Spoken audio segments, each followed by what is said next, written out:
First of all, thank you, Suzy, for agreeing to be interviewed. It's okay. I wanted to ask you about your filmmaking. I know that the films that I have seen from you have mostly been when you have been doing trips, holiday trips. Yes. Do you call them holidays or more investigations? I'm not sure. Holidays. But a little bit adventurous, but not too much. Okay. Because we always go somewhere where nobody's going, and people always said, there's nothing to see there. But you always find something to be interesting and to see. What do you find the most interesting things about the places? About the people, social things, problems, and the people. Do you do much research before you go? Yes, yes. I try to read books, guides, and I do some research on the web and on blogs, and as much as possible I can find. So before you go, do you have an idea what film you are going to make? Yes, most of the time I have an idea, but depending from the weather and the people who meet, because sometimes it's a surprise. And yes, you try to get, but okay, it's not always possible.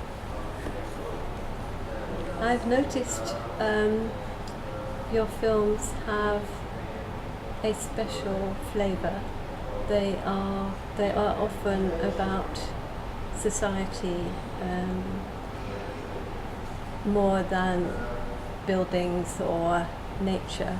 Am I right, or do you have films for all of those things? I have also about nature, but I like some romantic films, and maybe my films are too romantic or too slow. But yes, I'm interested in people and to get involved with people and to learning. I want to learn from them and they want to learn from me.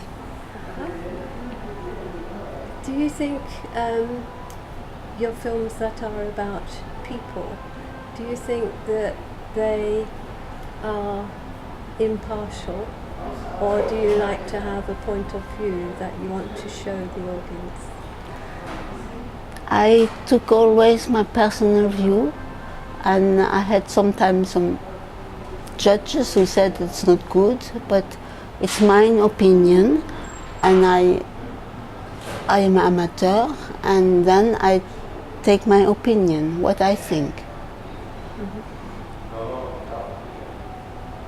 I have noticed, and again it may be that it is not always in your film, but I have noticed that you use women's voices for the commentary. Yes. Is that deliberate? Yes, because in the beginning when I start, I said I want always a woman because I am a woman and I want a woman also. But it's depending from the film.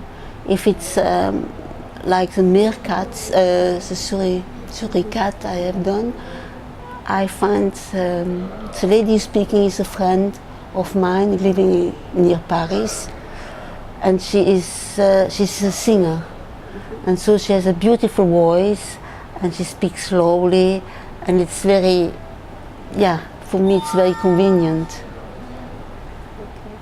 Because it's always difficult to find a good voice, and living in Luxembourg it's more difficult because the French is not so good, because the language is Luxembourgish, so it's difficult.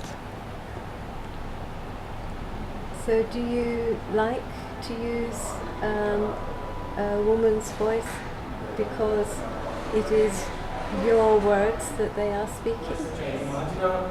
Yes, but again it's different what kind of film you are trying to do. If it's a more romantic film. I think a woman, she knows what I want to say, and yes, she knows what I'm trying to say, and she understands better than a man. And how do you find the music? I think it's very important to put good music on, good audio, and I take a lot of time to choose the music. It's taking me hours and hours to find the real music who just matches the image.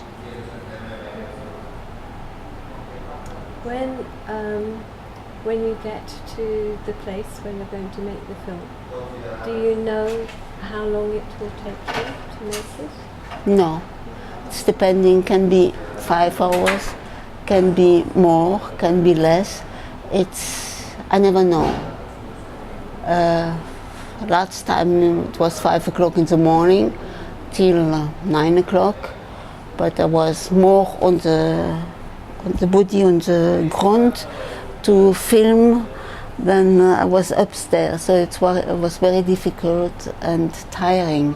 But I never know. It's depending from what I see.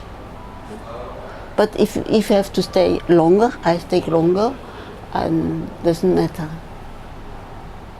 Thinking back over films you have made in the last few years, what is your most satisfying? What is the most satisfying? What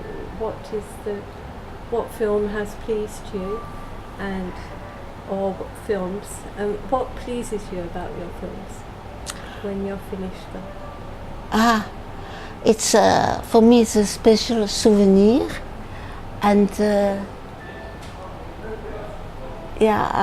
also sometimes a message, but not too. It's difficult to say.